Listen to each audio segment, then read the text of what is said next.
Hi, எல்லோருக்கும் வணக்கம். Welcome to உங்கள் நான் கமல் ஹாசன். ஸோ இந்த வீடியோவில் நம்ம கமல் சார் பற்றின ஒரு புதிய தகவல் தான் டிஸ்கஸ் பண்ண போகிறோம்.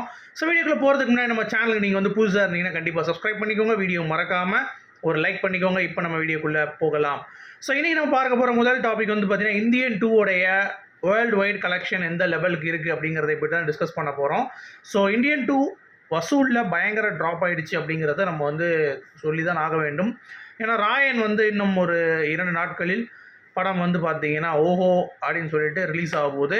ஸோ அதனாலேயே ஒரு இம்பேக்ட் வந்து பார்த்தீங்க அப்படின்னா இந்த இந்தியன் 2க்கு வந்து நமக்கு குறைஞ்சிருச்சு அப்படிங்கிறது தான். ஸோ வேர்ல்டு வைடும் வந்து இதனுடைய தாக்கம் வந்து இருக்குது அப்படிங்கிறது தான். ஸோ ஒட்டுமொத்தமாக நேற்று வேர்ல்டு வைட்லேயே வந்து பார்த்தீங்கன்னா 2 கோடி ரூபாய் தான் வந்து கலெக்ட் பண்ணியிருக்கு. So totalling up to 211 crores, கிட்டத்தட்ட 211 கோடி ரூபாய் தான் வந்து பண்ணியிருக்கு. ஸோ எனக்கு தெரிஞ்சு நம்ம நினச்ச மாதிரி 230 250 அது கூட இனிமேல் வர்றதுக்கான வாய்ப்புகள் மிக மிக குறைவு அப்படிங்கிறது தான்.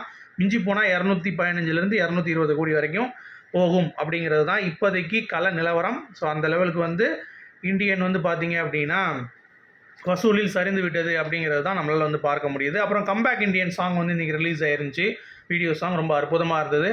ஸோ தேட்டரில் இன்னும் படம் பார்க்கலன்னா அந்த சாங்கை பாருங்கள், பார்த்துட்டு அதுக்கான ஃபீட்பேக்ஸையும் வந்து கொடுங்க. ஸோ இந்தியன் 2 அப்படிங்கிறது ஒரு பாகமாக எடுத்து முடிச்சிருக்கலாம் அப்படிங்கிறத இந்தியன் 3க்கு போகாமல் இன்னும் வந்து நல்லா சவுண்டாக ஒர்க் அவுட் ஆகிருக்கும் அப்படிங்கிறது என்னை பொறுத்த வரைக்கும் தோணுது. ஸோ ராயனுக்கு பாசிட்டிவான ஒரு ஃபீட்பேக் வந்துருச்சு அப்படின்னா இந்தியன் 2 வசூலில் வந்து பார்த்திங்கன்னா இன்னும் சரிவை வந்து சந்திக்கும் அப்படிங்கிறது எந்த ஒரு மாற்று கருத்தும் இல்லை. சரி, இந்தியன் 2 ஓடிடி ஆகஸ்ட்லேருந்து பிளான் பண்ணுறாங்க அப்படின்ற ஒரு அப்டேட் வந்து வந்திருக்கு. ஏன்னா படம் வந்து சரியாக அதுக்கடுத்து வந்து புஷ் ஆகாதனால இப்போ ஓடிடியை கொஞ்சம் முன்னாடி கொண்டு வந்துடலாம் அப்படின்ற மாதிரி வந்து பிளான் பண்ணுறாங்களாம். இந்தியன் 3யும் வந்து ஓடிடி பண்ணலாம் அப்படின்ற மாதிரிலாம் ஒரு நியூஸ் வந்து போயிட்டு இருந்துச்சு. அது வந்து கண்டிப்பாக வாய்ப்பே கிடையாது. ஏன்னா இந்த படம் லைக்காவுக்கு இந்தியன் 2க்கு போட்ட காசை எடுத்து கொடுத்துருக்கு, அவ்வளோதானே தவிர இந்தியன் 3க்கு போட்ட காசு இன்னும் வந்து எப்படி அதில் வந்து பார்த்தீங்கன்னா சேட்டலைட் இருந்தாலும் அது லாபம் தான். பட் இருந்தாலும் அதை தேட்டர் ரிலீஸ் பண்ணி ஒரு படம் அப்படிங்கிறப்ப வந்து பார்த்தீங்கன்னா ஒரு 500 கோடிக்கு பண்ணுறாங்க அப்படின்னா குறைந்தது ஒரு 800 வரணும். அதுதான் வந்து ஒரு பிரேக்கிங் பாயிண்ட். இப்போ நீங்கள் வந்து இந்தியன் 2 எடுத்துக்கிட்டிங்கன்னா 350 400 கோடி படம் பட்ஜெட் சொல்கிறாங்க. ஸோ மிஞ்சி போனால் 400லேருந்து நீங்கள் வந்து ஒரு 600 700 வரணும் அப்படிங்கிறது தான் வந்து பேசிக்கான ஒரு ஃபேக்ட். ஸோ அப்படி இருக்கும் பட்சத்தில் இப்போதைக்கு 200 கோடி கலெக்ஷன் வைங்க இந்தியன் 2க்கு. அதுபோக நெட்ஃப்ளிக்ஸ் எல்லாம் சேர்த்து ஒரு 200 கோடி 400 கோடி தான் கலெக்ட் ஆகிருக்கு. ஸோ இன்னும் 300 கோடி ரூபாய் கலெக்ட் ஆனால் தான் அது வந்து ஒரு பிரேக் ஈவன் அப்படின்ற மாதிரி சொல்கிறாங்க. ஓகேவா, 400க்கு ஒரு 300 அதிகமாக வரணும் அப்படின்னு சொல்லிட்டு. ஸோ அப்படி இருக்கும் பட்சத்தில் இந்தியன் 3 ஓடிடிக்கு வாய்ப்பே கிடையாது. இந்தியன் 3 வந்து பார்த்தீங்கன்னா தேட்டரில் ரிலீஸ் ஆகும். இன்னும் 300 கோடி வந்து எடுக்க வேண்டியிருக்கும். ஏன்னா இந்தியன் 3யும் ஆன்லைன் ரைட்ஸ் இருக்குது. அது ஒரு 100 கோடி வச்சாலும் இன்னொரு 200 கோடி ரூபா சாலிடாக எடுத்தால் தான் இந்த படம் வந்து பிரேக் ஈவன் ஆகும் அப்படிங்கிறது தான். ஸோ இந்தியன் 2க்கும் 3க்கும் இப்படி ஒரு நிலைமை ஆயிடுச்சு. அட்லீஸ்ட் அவங்க இந்தியன் 2 வந்து ஒரே பார்ட்டை விட்டுருந்தாங்கன்னா மேபி இந்த ஒரு சிக்கல் வந்து இருந்திருக்காதுன்னு நினைக்கிறேன். மேபி அவங்க வந்து அதையும் யோசிச்சிருக்கலாம். சரி, ஒரு பார்ட்டை விட்டால் மக்களுக்கு வந்து பிடிக்கலன்னா இன்னும் வந்து ஒரு மாதிரி ஆயிருமே அப்படின்ற மாதிரி கூட யோசிச்சிருக்கலாம். பட் என்னமோ இந்த படம் ரொம்ப கமல் சார் வந்து மனம் உடைந்து வந்து இருக்கிறார் அப்படிங்கிற மாதிரிலாம் வந்து சினிமாவின் மூத்த பத்திரிகையாளர் அவர்கள் தெய்வமணி வந்து பார்த்தீங்கன்னா பேசியிருந்த ஒரு சேனலில் எனக்கே ரொம்ப வருத்தமாக இருந்தது கேட்கும் பொழுது. ஏன்னா ஆன்லைன் ட்ரோல்ஸ்லாம் வந்து எதுக்கிட்டு பேசுகிறாங்க, வர்மம் பற்றி இப்படிலாம் ஓட முடியாதுன்ற மாதிரிலாம் வந்து சொல்கிறாங்க. பட் நாங்களாம் ரிசர்ச் பண்ணி தான் பண்ணியிருக்கோம். நாங்கள் 2-3 கேஸ்லாம் பார்த்து பண்ணியிருக்கோம் அப்படின்ற மாதிரி வந்து பார்த்திங்கன்னா கமல் சாரே வந்து ஃபீல் பண்ணி பேசியிருக்காராம்.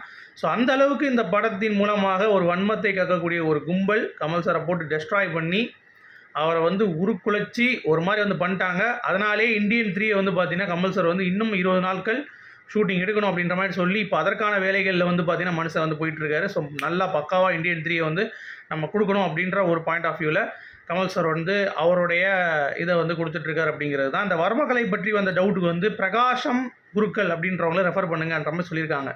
நாங்கள் வந்து சும்மாலாம் சொல்லலை, குதிரை மாதிரி ஓடு கழுத மாதிரி கணக்கிறது அப்படிலாம் வந்து சும்மாலாம் சொல்லலை, நிஜமாக தான் சொன்னோம் அப்படின்ற மாதிரி ஒரு பதிலடி கொடுத்துருக்காப்புல.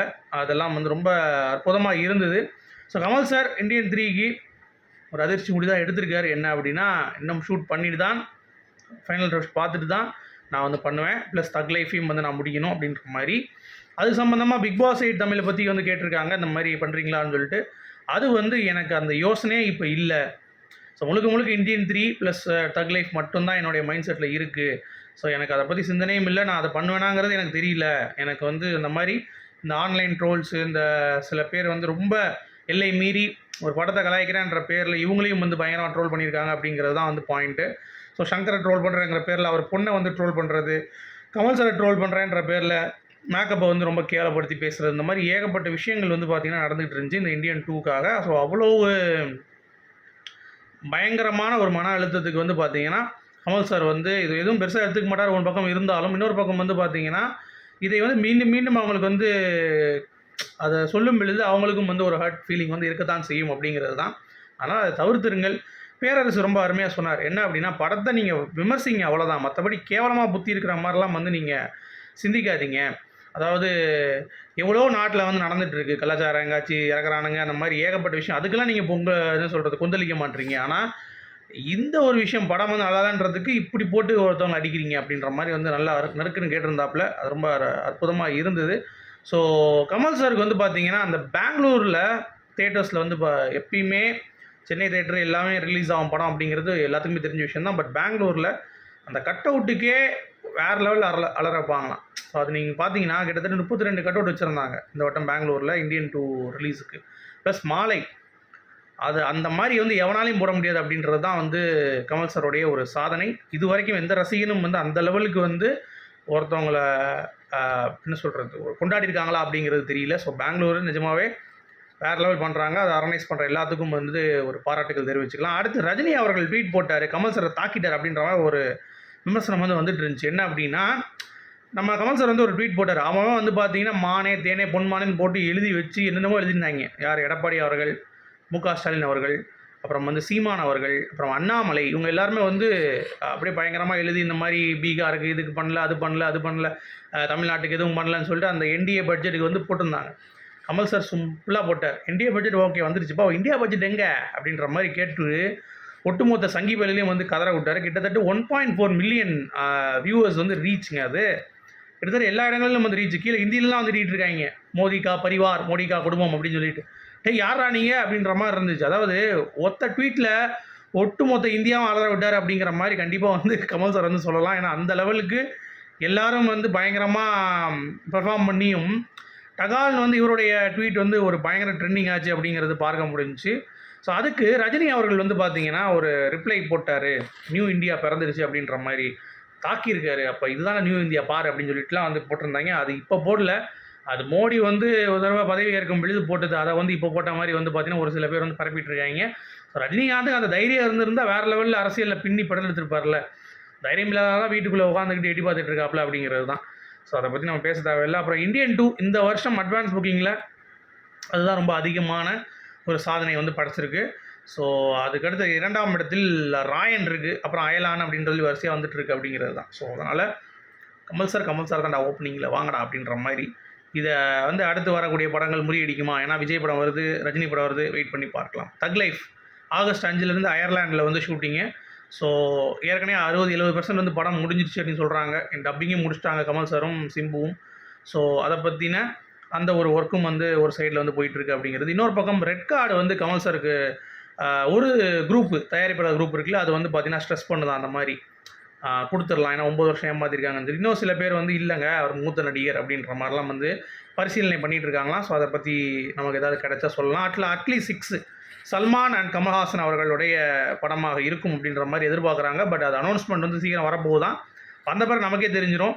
பட் இது வரைக்கும் அது ரூமர் அப்படின்ற மாதிரி தான் சொல்கிறாங்க. பட் வெயிட் பண்ணி பார்க்கலாம், ஓகேங்களா? அது மட்டும் நான் அப்டேட் பண்ணுறேன். அப்புறம் ரவி வெங்கட் அப்படின்னு சொல்லிட்டு ஒரு ஆக்டர், அவர் வந்து பார்த்தீங்கன்னா ஒரு வட்டம் வந்து லைப்ரரி கமல் சார் வந்து பெர்மிஷன் கேட்டிருந்தாராம் ஷூட்டிங் பண்ணுறதுக்கு. அப்போ வந்து அவங்க வந்து கமல் சார் வராரா, சரி எதுவும் வேணாம் அப்படின்ற மாதிரி சொல்லியிருக்காங்க. இல்லைன்னு சொல்லிட்டு அவங்களுக்கு மிகப்பெரிய ஒரு பேமெண்ட் வந்து கமல் சார் வந்து கொடுத்துருக்காரு அவர் ப்ரொடியூஸ் பண்ண படத்துக்கு. ஸோ நீங்கள் யோசிச்சு பாருங்கள், சரியா? அவருடைய ஃபேமுக்கு வந்து பார்த்தீங்கன்னா சரி ஓகே எதுவும் வேணாமா, சரி ரைட் இருந்தாங்கப்பா ஒரு 10-20 வச்சுக்கோங்கன்னு சொல்லிட்டு கொடுக்காம அவங்களுக்கும் அந்த நேரத்தில் பாதிக்கப்படும் அப்படின்னு தெரிஞ்சு அவங்களுக்கு உண்டான அனைத்து பேமெண்ட்டையும் வந்து பார்த்தீங்கன்னா சரிவர கொடுத்து அப்படிங்கிறது வந்து மிகப்பெரிய ஒரு விஷயமாக பார்க்கப்படுது. அடுத்து வந்து வினோத், விஜய் மற்றும் கமல் சார் இந்த காம்பினேஷன் வந்து பார்த்தீங்கன்னா பாசிபிள் அதுக்கான வாய்ப்பு இருக்கான்னு கேட்டிங்கன்னா வினோத்துக்கு ஒரு ஐடியா இருக்கான் கமல் சாரை இந்த படத்துக்குள்ளே கொண்டு வரலாம். ஏன்னா இது வந்து கமல் சார் திரைக்கதையும் இருக்குது இந்த விஜய்க்கு எழுதின அந்த கதையில்.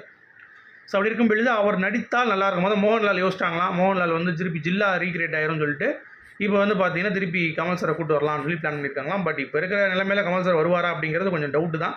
ஸோ வெயிட் பண்ணி பார்க்கலாம். ஏன்னா 2 பேருமே வந்து கட்சி ஆரம்பித்த நிலையில் அது ரொம்ப ரொம்ப கஷ்டம் அப்படின்ற மாதிரி. அடுத்து இப்போ நம்ம பாண்டா அவர் வந்து பார்த்தீங்கன்னா அடுத்து நான் ஒரு பிஸ்னஸ் ஆரம்பிக்க போகிறேன்னு சொல்லி ட்வீட்டை போட்டார். உடனே நீ எத்தனை பேர் குடியை கெடுத்து இந்த மாதிரி பிஸ்னஸ் ஆரம்பிக்க போகிறேன்னு சொன்னோடனே டேய் என் எம்ப்ளாயிக்கு நான் இவ்வளோ கொடுத்துருக்கேன்டா அவ்வளோ கொடுத்துருக்கேன்டா அப்படின்ற மாதிரி பாண்டா வந்து பார்த்தீங்கன்னா ட்வீட்டை போட்டு விட்டுருச்சு.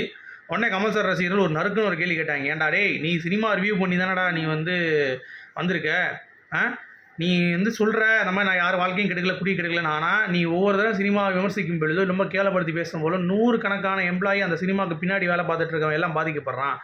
அந்த இதெல்லாம் வந்து உன்னை சும்மா விடாது. நீ நினச்சிட்டு இருக்க அது ஃபேக்ட்டு, அதுதான் வந்து ஃபேக்ட்டு, உனக்கு வந்து புரிஞ்சுக்கோ அப்படின்ற மாதிரி வந்து ரொம்ப அற்புதமாக வந்து போட்டிருந்தாரு. ஏன்னா விமர்சனம் அப்படிங்கிறது ஒரு படம் நல்லா இருக்குன்னு சொல்லிட்டு போயிடலாம். இவர் என்னமோ பெரிய ஸ்டீஃபன் ஸ்பீல்பர்க் மாதிரி, இவர் என்னமோ வந்து ப்ரொஃபஷனலாக இந்த படத்தை வந்து நொட்டின மாதிரியும் இவர் வந்து ரிவ்யூ பண்ணுறது அப்படிங்கிறதை கொஞ்சம் குறைத்து கொள்ளலாம் அப்படிங்கிறது தான் என்னுடைய புரிதல். அதை தான் ஒவ்வொரு கமல் ரசிகனும் பாண்டாவுக்கு வந்து போட்டு அடிச்சிட்டு இருக்காங்க அப்படிங்கிறது தான். ஸோ உங்களுடைய கருத்துக்கள் சொல்லுங்கள். மீண்டும் நாளை சந்திப்போம். அது வரைக்கும் குட் பை.